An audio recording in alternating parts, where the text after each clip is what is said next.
How is it going? It is going. Nice glasses, nice Thank glasses. you. All right, starting right off the bat. Woo! Basically, we had a couple of episodes about mass indoctrination and radical ideology, that kind of stuff. This is similar to that, but a little bit different in the sense that we're talking about absolute mind control. Um, Remember, I was saying that Social engineering. social engineering, exactly, population control. It goes beyond the mind. It's more clever than just tricking people. It's giving them no choice. And in Right. fact, it's so clever that it's not even something that people realize as there being a choice. So yeah, that's population control. Now, I had seen something you commented on some other video where you described Rockefeller, and you've talked to me about Aldous Huxley and guys like that before as well. And I just want to know more about it. I don't Yeah. really understand this kind of world because most people chalk it up to conspiracy and they're like, oh, whatever. And I think that's what's so difficult about it is that it's not enough to say that there are people out there who do try to control things. Um, you need to somehow prove it to people. And then when you do show some kind of hard fact or evidence that points to at least something that is remotely true to anything that a conspiracy could be connected to, well, then people are automatically reactive and they feel very emotional about it and they just want to do whatever they can to ignore it. Whether that's acting apathetic, just being like, all right, whatever, it's just, it's probably bullshit, or, viscerally trying to disprove what you just said. So that's one of the problems that we have to deal with as well. But I just want to understand more about what we're talking about here. So what was the Rockefeller quote that you had used? I can pull that up. I think it'd Uh, be best if I read it accurately so that I don't paraphrase or anything. exactly. Um, but I mean, for people who don't know, the Rockefellers are a big banker family. John D. Rockefeller, I think, was died a while ago, but he was one of the richest men in America. Um, that's that's kind of what he was known for a little while. Uh, but big time bankers, and they have some funny quotes and some kind of creepy, how do I say, roles to play in history. It's just odd to me that it's not something that's more common knowledge. Sorry, I can't seem to pull up the account for some reason, but That's okay. I'll look up the quote nonetheless. Before you get into that quote, anyway, can Yeah, you explain a little bit more clearly what you're talking about? I mean, this is just murky at this point. So this is a yeah, banker. He seems to have been part of a community of high placed yeah. people. So can you explain a little bit more as to who he was in contact with and how their power um, was used or could at least be used for leverage in the ways that we're talking about mass population control? Okay, well that's pretty broad, but I mean, it's pretty easy to assume that people in with a lot of power are going to end up trying to surround themselves with people with a lot of power, right? I mean, so if we really look at who some of the bigger influences in the world are, like where does the money go, right? Or who controls the cash flow? Who controls um, influence? Who controls what information gets out there? I mean, I think like 5, 10 years ago, if you asked anyone if they'd seen that graph where you see all the major brands in the United States all connected to it's either 6 or 10 giant umbrella corporations, everyone's seen talked about that during the period of George W. Bush presidency. Everyone had a thing out. You don't. People don't really way anymore. All of a sudden, for some reason, people don't really talk about this. So, I'll just say, if you really track the money for a while, it becomes obvious that there are some big players, and then you look at where these people come from. What their influences are, you see who they hang out with, and you see a lot of writers come out of these groups too, like as you mentioned, Huxley. 1984 was George Orwell, right? Yeah. Yeah, Orwell. Uh, You think yeah, Orwell Huxley. was part of? I mean, the thing is with Orwell, he almost unveiled a lot of people's eyes as to showing them what could be possible and what is indeed the model of a lot of ultra socialist, communistic style regimes. So I'm not sure if he would be classified as part of the conspirators, I guess. It's weird with Orwell. I mean, if we want to get specific about one person, it can throw us in the dumps a bit. But he did definitely, like, if you read his nonfiction writing, he talks about how 1984 was an example of the plan that he was working on with other people. Hmm. He mentions that in some of his writings. I don't know, haven't done deep research on him specifically, more Huxley's and Rockefeller and the royal family. But I think I've identified two things that need to be clarified here. yeah, One, that's one thing too. Is a yeah, lot of this stuff needs. What I'm trying to get more people to do is just look into this in the first yeah. place. Well, here's the It's thing. I'm question. looking into it right now, right, with Yeah, you. And so, one would be the fact that there is a community out there that. Yeah, well, okay. First, let's start with what you had mentioned: that who controls the money, who controls the people. And so, what are we talking about? Are we talking about people? Or are we talking about money? Or are we talking about power? And are these things one and the same? We need to define that first. But also, I would aim at establishing the fact that information is in itself the very, yeah, I guess, constituent of power. I mean, it seems to me that whoever controls the information controls money, people, whatever it is. You control power. Information yeah. is power. And I think it's very interesting how these guys did not really aim to conceal the information that they were putting out there. In fact, it almost seems like it was done on purpose. Like It's it's often almost, called the open conspiracy. yeah, well, exactly, open conspiracy. And that's kind of a brilliant move, because if you point people to, if you sort of unmask yourself as the villain, then it's almost as if you're implanting the idea that it's incredible, literally by the definition of the word incredible. It's not credible. You're not believing it, Exactly. because you're coming out and saying, look, I have, a multi-million-dollar company that owns a lot of control in the major media outlets. Therefore, I control the information, and here's what I'm doing with my information. I'm setting up, for example, a movement of feminism, and the reason I'm doing it is not to give people equal rights. It's to allow me to tax more people and make more money and that kind of stuff. I mean, it's almost brilliant to just come out with your cards played. But it also, and here's where the conspiracy would truly begin, because these things apparently were, things that they actually said, and that's where I want to get a little bit further in with you. I want to make sure that the information of these people saying stuff like that is actually credible, and that they in fact were corroborated, these kinds of statements. But where the conspiracy to me begins is that if that's the tactic used by people of power, hey, look, this is what we're doing, and there's nothing you could do about it. And indeed, people just sort of look the other way and say, well, this is either incredible or I really can't do anything about it, so fuck it. Where the conspiracy begins should be, what is it that they're really doing that you don't know, right? So, Well, shit. Okay. What don't we know? Well, some people in the groups like well, you realize I'm begging the question, right? You can't know yeah, what you don't know, but exactly. I want you to clarify a distinguish. Sorry, I'm not all there today. I would like you to clarify a distinction between what we do know and what we don't know. That's what I'm Yes. saying here. So when it comes to that, because you had said in that post, or you had quoted that saying that Huxley, or was it Rockefeller, Rockefeller.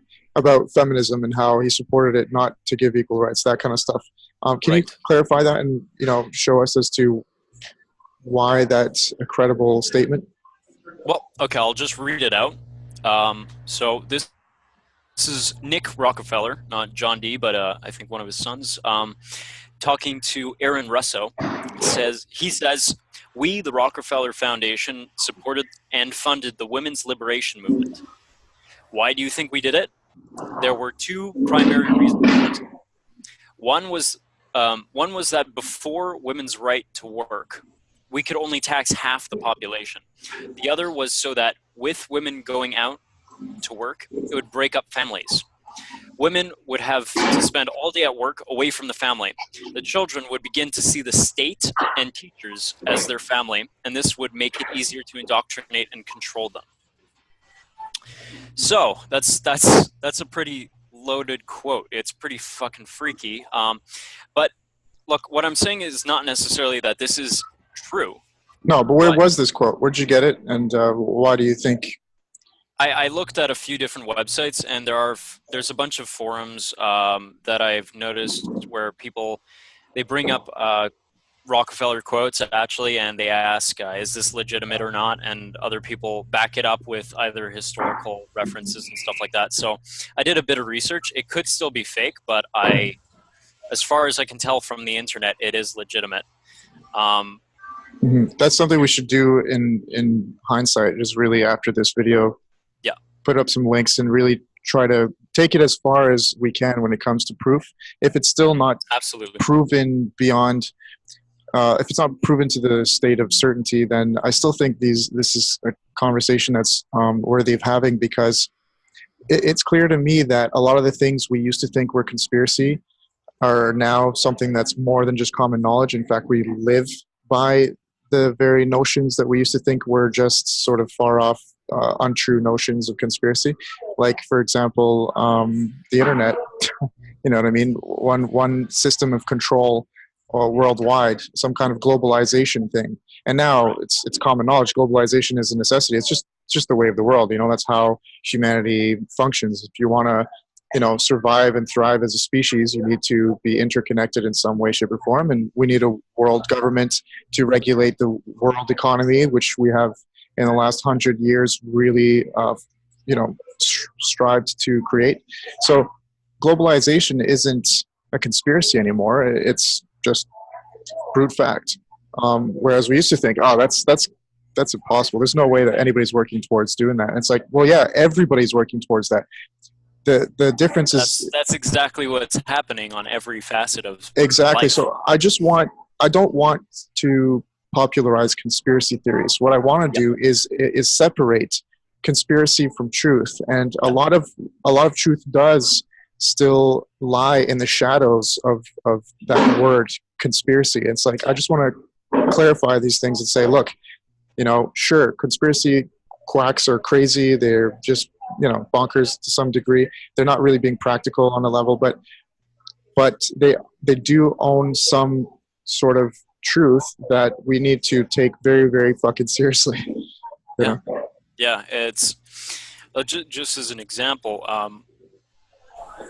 Like, again, as you said, I don't want to push forward any large claims, but I want people to look at stuff. I would like there to be communities of people who are going deep on the research and sharing the information they find and showing us, like, is this legitimate? What are the sources? And helping each other out to figure that stuff out. But what I've seen is a weird strain of information, of influences, and people throughout the last.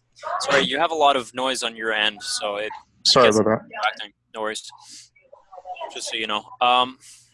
But at some points, with like the election, Hillary versus Trump for a while there, I was seeing, more and more polarization, and it seemed to me that I was seeing diehard Trumpians versus diehard anti-Trumpers, right? And I was just like, is there no real nuance to this? Is he just like straight up a manifestation of the devil? And I start looking around and I realize that, like, fucking Fox and CNN are ultimately owned by very similar groups and connected in many ways. So I'm like, what's the fucking point here? Is this all just bread and circus? Is this all just a distraction to keep people busy with what they think is important. It's like, do you really think that the president of the United States has as much power as a lot of people think he does? I don't really believe that. I mean, ultimately, they're controlled by international banks.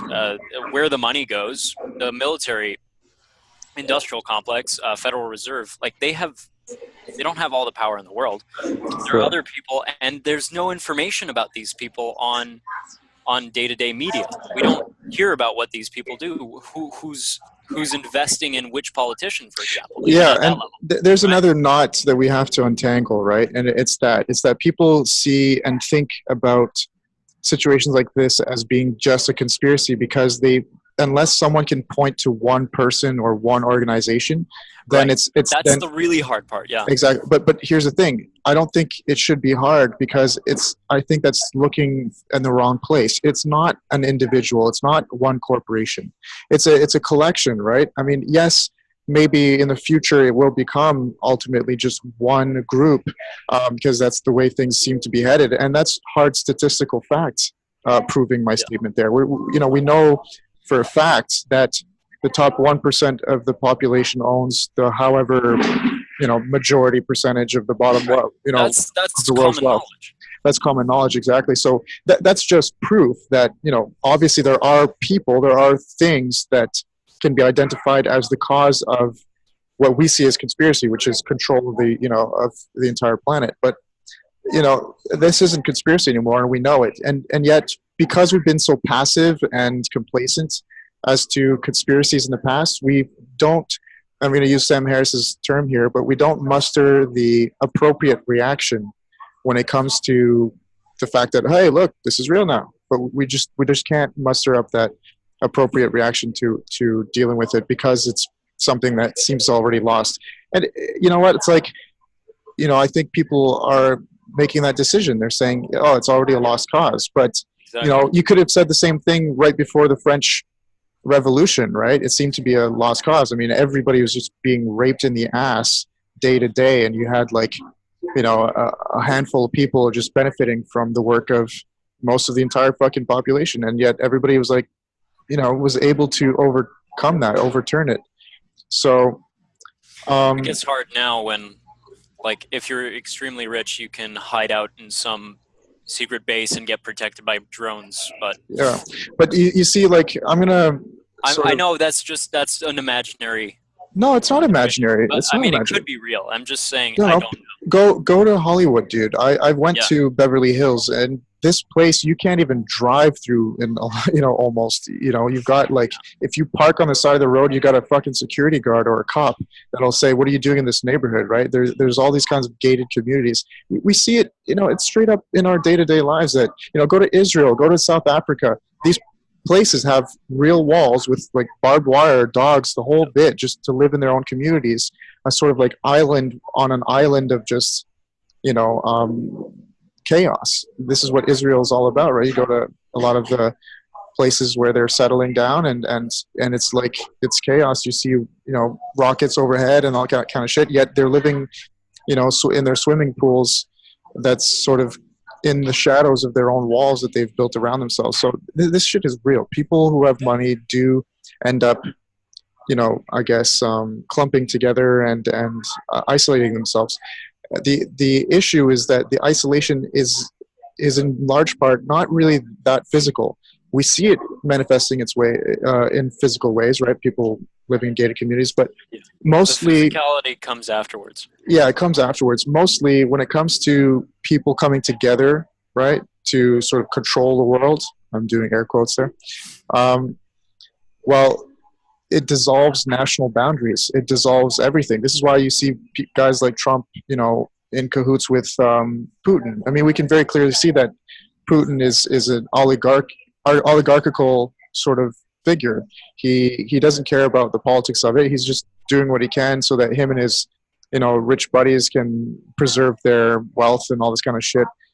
Especially if they get toppled over, politically speaking. So it's no wonder that guys like Trump, who has no even need for securing his investments, this guy's already pretty much dug in his filthy little claws everywhere on the planet. He's got investments here and there and that kind of shit. So he doesn't need the money. What he wants is to continue, after power. So that's why to him, Putin is not an enemy. It has nothing to do with nationalism or you're from the same race or no, it's, hey, we're both at the top here. Let's make sure we stay at the top. Because, imagine if you, make your way up some kind of ladder in a corporation, right? And there's another dude who you used to hate, who was working the cubicle next to you, and you both made it up to upper management, right? And then you've got your competitors, people that you got the job over who are trying to fuck both of you over. Well, you're naturally going to turn to each other and say, hey, let's help each other out here. Well, I mean, I like to go back to that TED Talk that you sent me. I don't usually like TED Talks, but there's that guy, Douglas Rushkoff. He's a media consultant, and he talked about that meeting he had with a bunch of tech billionaires. And basically what he finally realized after a little while is what all they really wanted to figure out was, first, if they could trust him, but also they wanted to figure out what his opinion was about where they should put the bunkers, where they should put their prepper fortress, right? And how do they survive when their money is worth nothing and they can't pay their guards anymore? It's not like it's every man for himself at this point. And just think about the mentality that it takes to reach incredibly high levels of power. Not to say that they're all evil. It either takes incredible strength and fortitude, but often that comes with dominance, or like a lack of apathy, a lack of attachments, things that would maybe distract you, more human things, right? So it's not that freaky to think that at the top of the pile are probably mostly some of the most sociopathic, aggressive people in the world, right? Mm-hmm. And people who see the world in a way of every man for himself, right? Mm-hmm. Yeah, no, I mean, it's very clearly that way, not just at the top, but you're seeing it sort of filtered down through everybody else. It influences everyone from there. Yeah, it's like everybody starts to see, oh yeah, it is everybody for themselves, and this is why, you've got apps like Wealth Simple, that come out. It's like invest, get all the money that you can. It's working for you.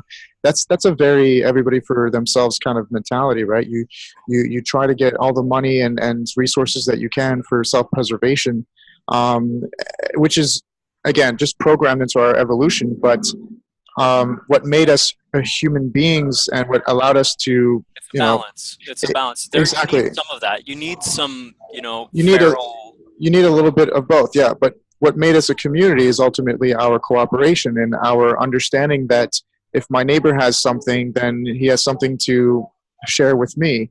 Therefore, I'm not going to. Exactly. So, and this grows, right? You grow the pie in that sense of the term. But, whenever things sort of swing, if that pendulum goes one way or the other, then you know that something's fucked up. And right now it's, obviously it became very, very left, where everybody's like, no, we got to make it completely government. We got to make it completely, safe and secure and share and community and all that kind of stuff. But in order to do that, the pendulum swings the other way and says, well, whoever is in charge of that community and that ultimate control is going to do everything for themselves. And so that filters back again towards everybody else trying to do the same thing. It's like, well, finally, it really is every man for himself. And this is back and forth until you don't know what the fuck is going on, right? Like, is it... And it gets more and more extreme in every way. Exactly. It's like, are we coming together? Are we not? What's happening? What's not happening? It gets very, very murky. And I think if we focus on what we know for sure, then everything clarifies a little bit better, right? You can tell that there is some truth to certain things and that conspiracies have no bearing, in the world today. Because what we ultimately care about is having the ability to live comfortably and freely of thought. But yet, going back to Yuval's, thesis, if algorithms and big data knows us better than we do, how do you define freedom? How do you, live in a manner that you want to? you don't know that because you don't know you, and these people, they know you better. So the conspiracy is no longer a conspiracy. This is gone. Conspiracies by definition are things that we don't know about. So I would like people to understand that a little bit more clearly here. We know very clearly that few individuals possess the data of billions. Mark Zuckerberg is a great example. He has, 2 billion subscribers on Facebook, and those people all put in their information, and that gets tracked and correlated, and you get a lot of power through that. So we need to get out of this sort of like mud there. We need to get out of that mud. People need to be aware of it before they can start making decisions for themselves, before the decisions that they're making are ultimately decisions of the elite at the top. And also, we don't want to just say that, like, say Mark Zuckerberg is evil or something like No, that, and no. using your information against you. He might be a totally cool guy, but like, we also have to consider the potentiality of that kind of power. Exactly. That's the bigger issue, because I mean, now we're getting into the age of like AI and stuff. If we implement AI and it can infiltrate that kind of information, what's going to happen? And I mean, it might be used in certain ways very badly. I think that they went through court recently, Facebook, about Mhm. that. Specifically, they were trying to figure out how the information was being used, and they came out pretty innocent. But at the same time, they still do sell a lot of information to a lot of people, and it's hard to know where that really goes ultimately. Yeah, let's try to solidify these ideas. Though we're still kind of in the abstract. When we're talking about population control, how is that rolling out, practically speaking? Ooh. Okay. Well, that does step into possible conspiracy theory, but No, I think it's very clear. I think the fact that we know that the algorithms of our social media accounts work in the manner that creates a bubble around you so that you see what you want to see, so that you can right. continue using that social media platform. This is very real shit, and I think that's a practical way of seeing how Wait, are population you talking control is more going up. mind control or population control? Well, Population control would refer more to the keeping the actual population density to a certain yeah, well, I think, number. yeah, and I know, but I think, well, that's a good definition of it. Yeah. See, to me, I thought they were synonymous. When I say population, I mean it's not just It's the. slightly different. You're right. I mean, you're talking about population in terms of existential people. Yeah, If number they, of people as opposed to how people think. yeah. Well, I think in a sense, there very well could be population control here, right? I mean, isn't that what war is about? Right. We want I'm to. for sure there are some great examples of it. I mean, you could go on to say that the cigarette industry and production are forms of population control, but or That, even the pharmaceutical industry. yeah. But It's a murky one. That's where it does yeah, become kind of. because we don't have a clear view of, say, like a group of people who are very powerful who are saying, "Oh, we need to keep the population down." Yeah. Though Well, there are definitely clues. There are but also, I don't care yeah, about them wanting. It's what's profitable for them. Is it yeah, profitable for them for people to die, or to preserve people so that they can continue buying their products, or to preserve people so that they can become the product?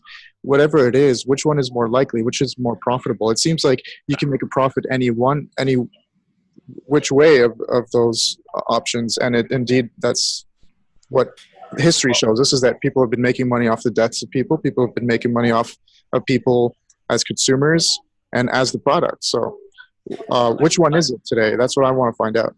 another Rockefeller quote is, "I don't want a population of thinkers. I want a population of workers."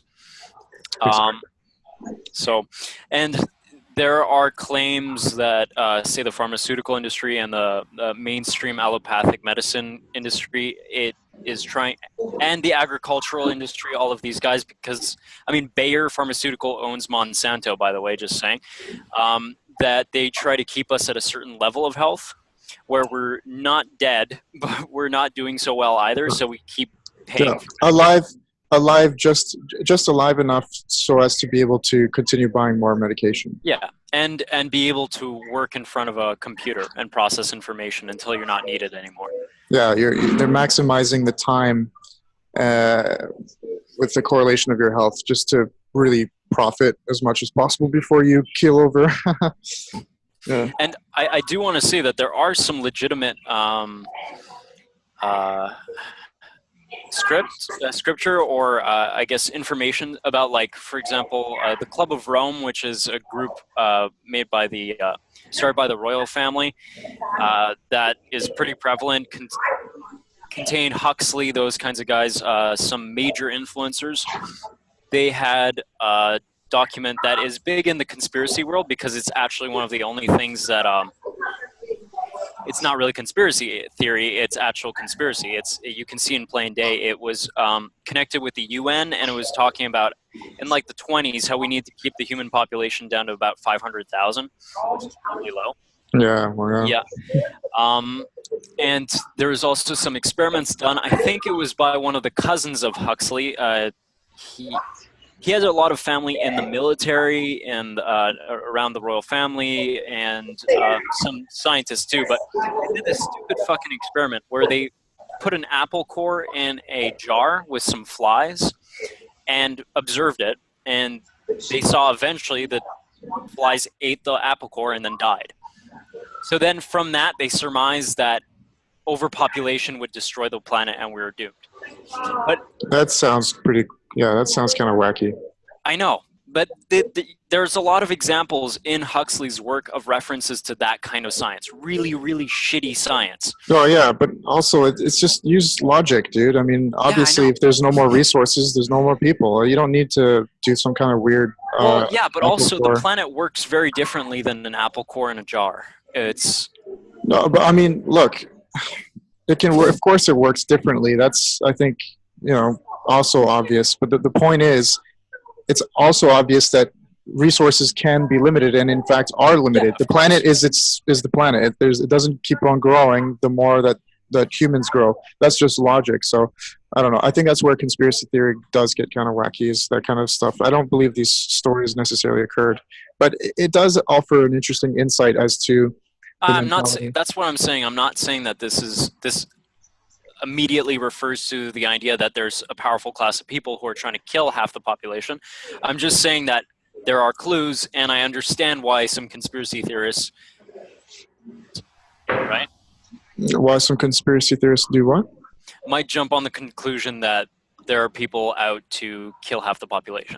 Yeah. There are some interesting tidbits of evidence. Yeah. Well, that seems to be consistent with Republican right? They very much, I don't know if that's a double negative or something like that. Just Republican right. Aren't they all right-wingers, the Republicans? I don't know. Anyway, but it seems to me like they don't much care for science. At least traditionally, they never really cared, in the sense that we should make progress to uphold the human values that we have come to love so much, liberal values. They would rather do what they can to be free with the wealth that they have. This is something that, like I said, inherently ignores science to the point where you don't need to go ahead and preserve human population, because again, you just want to preserve yourself. So I can see how it's almost logical to that degree as well, that people would be preoccupied with keeping the population down, because it's like, well, they're going to overrun at some point. It'll be too difficult to control them. But right. I think we're past that now. I don't think that traditional kind of. I think if Rockefeller and Huxley and those guys were alive today, I think they would believe. I mean, some of the Rockefellers are still alive. The Rockefeller Foundation is still going strong. Yeah, but these guys that we seem to have quotes of, the older ones who have come up with the designs for mass indoctrination and that kind of stuff, I think they probably at some point had that sort of plan B in their mind, saying, okay, yeah, we're pretty sure that we can control populations enough to continue wielding power, but what if there's too many of them, and that we're almost crushed by the weight of our own sort of Right. power, which would be there are too many people to control, so that they have this sort of plan B to eliminate people. I can see how, logically speaking, that could be a thing as well, right? Like I would definitely undermine my own belief. I think it's important to undermine your own beliefs to make sure that they're solid and that you're coming out with decent probability to bank your life on, right? It's like, okay, well, the probability of me being able to control everybody is pretty good because I'm already doing it. But if somehow, too many people are there to control, and there are too many, let's say, people slip through the cracks and they can come together and defeat the system that I've created, then I need to be able to eliminate them or eliminate swaths of the human population. This all sounds super conspiracy like. It's like, wow, someone's just making up this kind of stuff. But I'm just trying to think about it how I would if I were in a position where it's like, well, yeah, I mean, what is there left to do? I already have everything that I want. So I'm just going to continue playing the human game, which is you want to be power. sure that you can keep it. Exactly. So Yeah. it's interesting to dive into conspiracy and have fun to think about these things. But like, again, I think we can't say that anybody's doing that. What we can say is that it's very Some clear. people have straight up said that they are. Doesn't mean they are. No. But like I said, I don't think you can say that someone's at the top saying, I can literally wipe out 3/4 of the human population. But what we are seeing for sure, and have seen since the beginning of human existence, is that powerful people do have the power, and in fact exercise that power to kill hundreds of thousands and millions of people because it's beneficial for them. And if it's just as beneficial to kill people, then it's also just as beneficial to preserve them, is what people are discovering now, right? Why kill people if you could turn them into a product, and then you really have a lot more power? Because a dead person is another asset that you've lost technically. I almost like to equate it to like investment, right? If you kill someone, it's almost like you sold your stock. That's sold, it's gone. You sold your equity, let's say.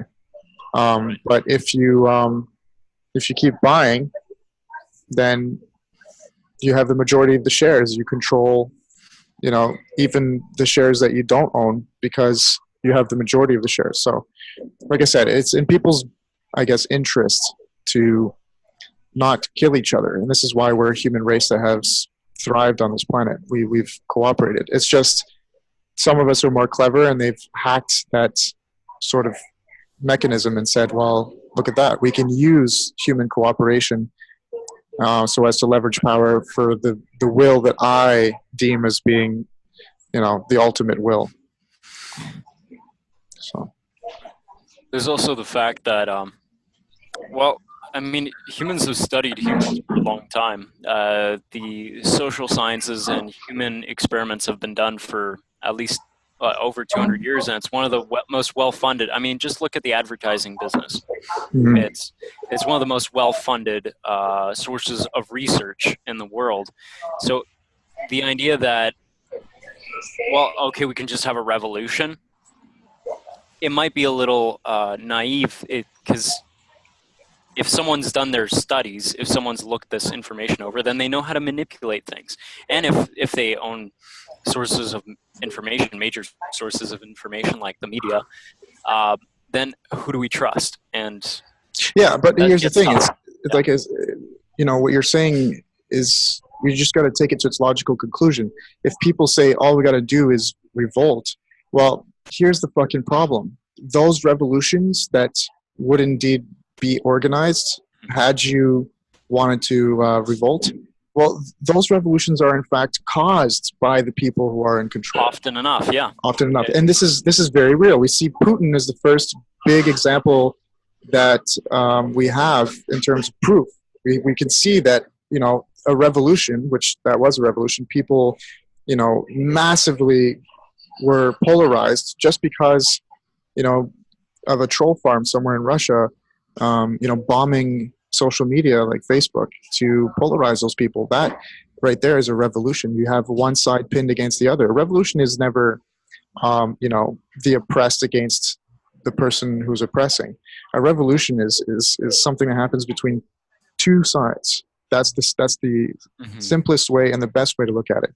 We always like to think of it as the bottom population revolting against the top, but ultimately speaking, it's just two sides. And so it's if you're smart, you're not going to try to revolt against the other side. What you're going to do is create two sides separate from yourself that can revolt against each other. And that's where like I said, it's not conspiracy. We see this very clearly today. You can tangibly go ahead and look at it and feel it and experience it for yourself. It's already happened. It's just the smart move.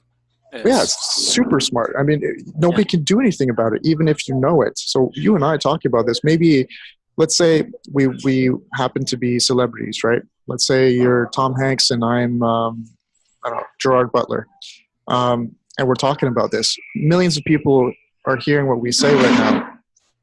What's that going to change? Yeah. How do you change something like that? You don't. It's just straight up you don't. Well, it would come down to the very systems that we live by. I mean, if you go to the grocery market to get your food, then you're already dependent on the system. If you don't know how to produce your own food and get out there and you can't do it, then the job that you go to make the money that you need to go buy the food and pay for gas and water and electricity are all owned by things that are regulated by a system. Yeah. So what can you do? Exactly. So you need to use the very tools by which you're being oppressed. And that is a sort of non sequitur. It doesn't follow. You can't, let's say someone's got a knife to your throat. You can't escape that knife by slitting your throat. That just goes against what you're trying to do, which is to save yourself. So I think inherently speaking, that's the major problem. And this is why it's not something that you can overcome. But what you can do is, I think, to some degree, preserve the little freedom that we have left, which I think it's debatable that we don't even have it. We think that we still have it, but we may not even have it. And that's the problem. But as long as we're aware enough to say, hey, there's a problem, we may very well have the possibility of preserving the freedom that we have left, whatever amount of freedom that is, right? So if I'll bring this ground it to an example, people think that people are making decisions for other people, but it's not like that. And that's the whole problem. Is the whole reason that these systems are so sophisticated and everything we've talked about up to now is so clever is because of algorithms, big data. So the data makes the information. It's not even a person. The person gets given a certain information profile. It says, here are your options. And these options have been selected, as a subset of a slew of other options. But those were not presented to you because the algorithm said, these are the options that are more probabilistic in your favor based on what you asked of me, right? You said you want to do this. So here are the options that are best presented. Ultimately speaking, it's not even a problem of humans against other humans. It's humans against themselves. Because you would say, oh, it's humans against big data, but big data is humans. So it's paradoxical in nature. Is we're trying to defeat ourselves here, and it's the definition of that philosophies inside ourselves. Yeah, but different motivations. The definition of that is self-defeat, right? Yeah. So if you're trying to defeat yourself, it's self-defeating. So maybe there is no choice to go down that track. But I don't know. It's an interesting one to think about. It may very well be that we're it's doomed to failure, the whole shebang. Or success. Who are we to say what's failure, what's success, right? Well, okay. I mean, coming from the idea that most people want to live and live comfortably, sense, failure. But we don't know, because by what metric are you saying that? Because you're saying people want to live comfortably, but we live as gods in comparison to 300 years ago. And so it's all about inequality. Human satisfaction is designed to never be satisfied. So, you know, I still don't agree with that, man. I still don't agree with that at all. yeah, The idea that that's we're never satisfied, no, I no, think no, that's bullshit. no, Yeah. no. Biologically speaking, look, there's a difference between not having the ability to be satisfied and not and being designed so as to never, you know, have the feeling of satisfaction. Obviously, if you look around you, if people were satisfied, then they you wouldn't see the shit that we're talking about. It's Well, not we're that definitely not satisfied as it is, as a exactly. whole. Yeah, So I it's agree with that. I'm not saying that you don't have the ability to be satisfied. I'm saying that people are designed in a manner which makes it very difficult for them to work towards truly being Right. satisfied. So they get led Um, on these fake paths. It's like, okay, I need the technology, I need this, I need that. So by nurture, not nature. exactly. So Yeah. by what metric? You know, so Yeah. so if you look at us today, we're definitely very comfortable, but Yeah. No, but that's not what I'm saying. we feel a sense of injustice if we don't have control or power that other people have. So, you know, it'll always end up looking like we are in a conspiracy, and we technically are by definition of us choosing to be. So it's a strange one from that direction as well. Well, what I meant was the system might be doomed to crash, to collapse on itself, is what I'm saying. Oh yeah, so that Yeah. we just all sift through the rubble and, you know. Yeah, maybe. Also, I want to get back to something you said earlier, how often revolutions are caused by the very people that we think they're against. Yeah. Like we gave with the example of the quote, you know, a Rockefeller Foundation funding the women's movement, or vegans who think that the meat industry is the big baddie who controls everything, when actually the biggest players in the meat industry are the ones funding a lot of vegan propaganda and lab-grown meats and things like that. It's just funny, and you really have to do research on this stuff. You have to figure out why you believe the things you do. Are you just being catered to emotionally? Are Yeah. you Us included. Us yeah, included. yeah, of course. I'm doing it all the time. I'm constantly questioning my own. No, I mean, like, people views. listening to us right now should go and Yeah. do this research. But this Yes, is please. where I think soon we should present our research and this kind of stuff, Yeah. because we are talking about things that It's I haven't over the last 10 years compiled a folder of all the stuff, all my references, so it's going to be hard to go back, but it's worth it's something we have to do. It's I something think we have to it do depends on our intent, right? Like, my stuff. intent is to get people to at least think about stuff and see things in a different way. So I don't Exactly. really care that much about providing evidence, because if you come up to me and you say, okay, so where's your evidence? I think that, you know, based on what you said, you know, you could very well have said something stupid because of such and such a reason. Then it doesn't matter. The fact that you're telling me those things is a win, right? You've thought about it Exactly. enough to say, hey, you need evidence because of such and such a reason. But I still think it's more valuable if we do present evidence that will get people to really think about things even more deeply. Because if you cause an interest, well, then you got to set them on a path, right? It's like, okay, you're interested, but now where do you go? Do you listen to the next video? No, you go ahead and you read and you go and see other people's stuff and whatever, right? So. Exactly. It's hard to get a proper perspective on the world. It's like, who has the right statistics? And it's like it would be a big difference if say 0.00001% of the population was sociopathic versus 3%. Yeah. Right? It would make a big difference in terms of how you interpret the world around you and the power structures that exist and run the way the world works.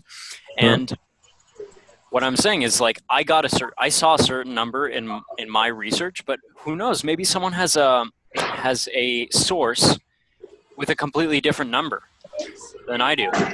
That's interesting to me, and I would love if someone has other information than I do about that specifically as well. The number of the percentage of people in the world who are sociopathic or likely to be sociopathic. Please send it to me. Yeah. I'd love to have my mind changed. But I want to bring this back down to just to cap it all off there, I want to find some kind of conclusion. I've been in my Mind of James podcast. I've been talking about conclusions, never answers and solutions, because I don't think I'm qualified to really make decisions as to what a solution is, a tenable one for these kinds of problems that we're talking about. But I think there are certain conclusions that we can You get can scale to. it down. Yeah, and I think one of them is that we need philosophy. And this is something I wanted to mention to you. I'm reading 21 Lessons for the 21st Century by Yuval. And I came by another chapter where he mentions that the very thing that I had posited days before to my family and a couple of friends, I was like, look, the future is going to be about fighting irrelevance. So if you want to secure some kind of purpose for yourself in terms of what you're going to do in the future, then you need to do one of two things. One, you need to learn how to think critically, be a philosopher, and learn how to learn, because you're going to need to adapt. You're going to change. Maybe 1 year you're doing some kind of UX design, marketing type shit online, and then the next 2 years that all falls apart and gets taken over by AI. So you're going to need to, again, reinvent yourself and learn how to code. And so you're going to go and you're going to learn coding. Then coding goes away in the industry that you've chosen to code, and then you have to learn something else. So, a conclusion here when it comes to all of this sort of population, mass indoctrination control, if you're all aware of it, then you know how to navigate it better. I don't think it's necessarily an issue of trying to destroy it, because to destroy it would be to destroy all of humanity.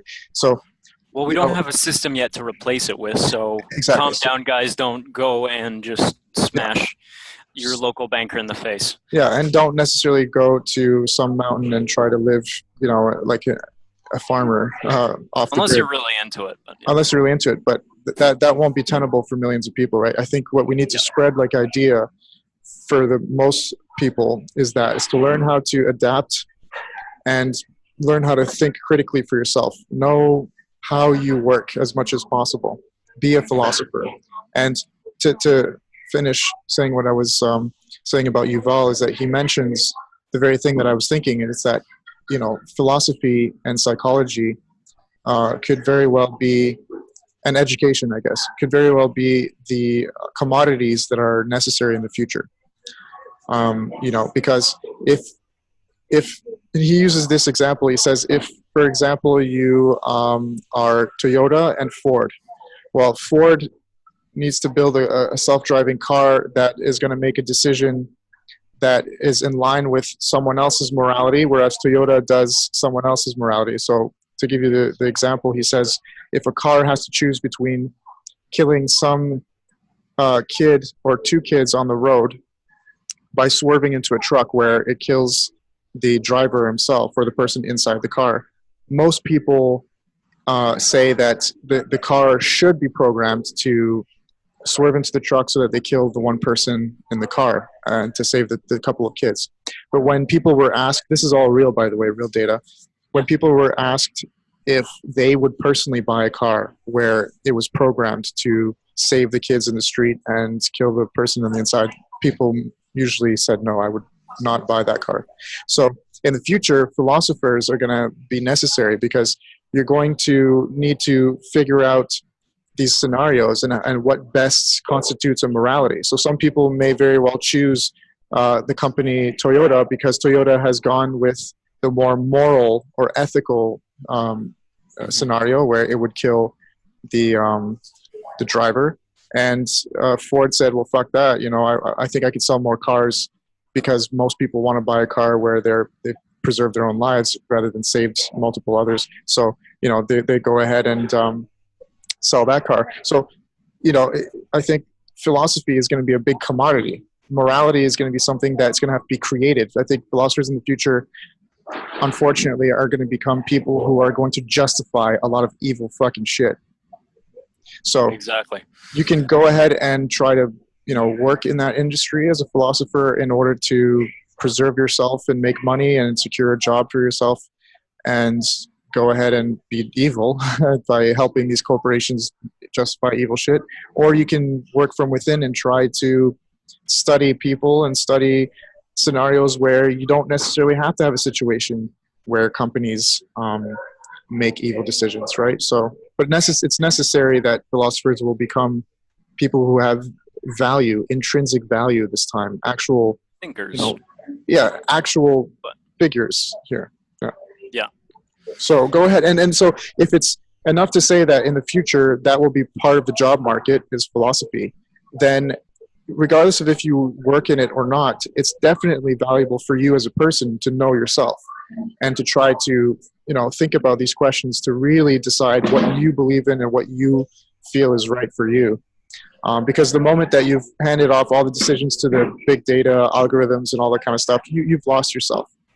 I think that even though I know the algorithm can make better decisions for me than I could probably make for myself, that I know enough about my life and about morality and about philosophy to understand that it's not worth giving up my sense of power, my sense of self.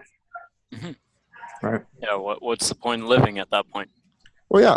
So ultimately, I'm choosing one of two camps. I'm either going to be part of the mass that gets just sort of controlled and controls everything at the same time, and just sort of lose my sense of self, my identity as a person, and just sort of meld into the masses, or I'm going to be one of those few that's going to make the decisions on the outside. Do you know what I mean? I'd rather be, like you said, every man for himself. Well, I'd rather be part of the elite in that sense. The elite may very well not be just people who have the money and the control over the data. It could just be the people who make the decisions around that data. Yeah, of course. Well, I mean, after all of this, what we can obviously say for sure is less than 1% of the population, probably less than 60 people now, control more than half the wealth in the world. And so the way these people think and the decisions they make, the information they get, is very important for everybody. That's it. That's it. That's a great way to end it, dude. That's it. I like it. All right, brother. I gotta head out. Good talk.